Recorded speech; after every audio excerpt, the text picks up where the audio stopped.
Hey there, this is Ben. I just got this sink strainer combo, kitchen SinkShroom and the OXO Good Grip sink strainer. And I'm going to check both of these out.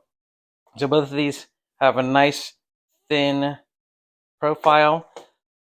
The OXO actually has a silicone base as well, so that will create kind of a seal along the bottom of the sink.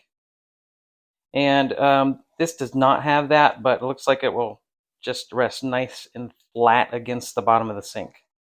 So let's open these up and try them out. Here's our traditional stopper. There's already food in it, but if you look down in, you can see the food that creating a mess and a clog already. These are both stainless steel. The difference between the two, though, is the OXO has a silicone strainer.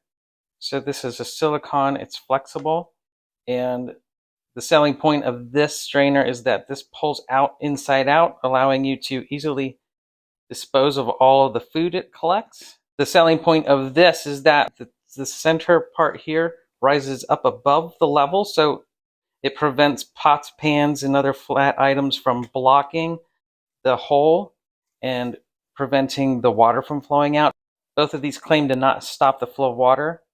Compared to the normal strainer, they both hold more food and have better drainage. You can see when comparing the profile of each. One of these is not necessarily better than the other. They each have a unique selling point. I love that this pops out. It was super easy to clean. Definitely be using this on a regular basis. This is also handy as well. I love the deep basket here, and this is a very good feature as well.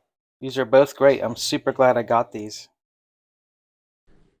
Hope this helps. Thanks for watching.